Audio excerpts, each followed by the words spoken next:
Nakibalita naman tayo sa lagay ng panahon sa Masbate na matindi ring napinsala ng bagyong Yolanda. May ulot on the spot si Rida Reyes. Rida?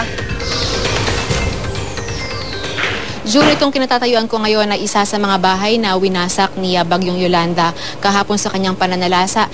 Sa ngayon ay maaraw na sa wakas ang sitwasyon dito, pero medyo malakas pa rin ang hangin. Ibang-iba yan sa sitwasyon na ating naranasan kahapon sa gitna ng pananalasa ni Bagyong Yolanda. Kumalma na ang dagat dito sa bayan ng Masbate, kaya ang ilang kababayan natin dito na kumukuha ng ikabubuhay nakapalaot na rin. Ilang araw din silang nakatenga sa pangingisda dahil sa sama ng panahon. Sa mga kalsada naman, June, kita ang iniwang pinsala ng bagyo sa mga puno, sa mga poste at maging iba't ibang ari-arian. Pero dahil maganda na ang panahon ngayon, nagsimula na ring magsilinis ang mga residente. Pero marami sa kanila di pa rin daw nakatulog ng maayos kagabi, lalo pat dinig pa rin ang malakas na ungol ng hangin.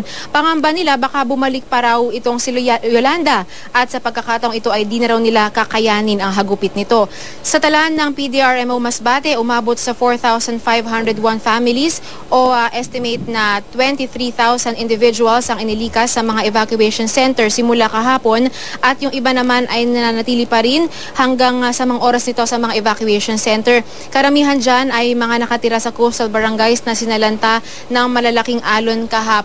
At sa kasamang palad, June, ay isa ang iniulat na namatay mula sa bayan ng San Jacinto matapos siyang makuryente kagabi. Sa ngayon ay putol pa rin ang supply ng kuryente sa buong lalawigan ng Masbate at tuloy-tuloy pa rin ang isinasagawang clearing operations ng PDRMO Masbate para malaman ang kabuang extent of damages sa buong lalawigan. June?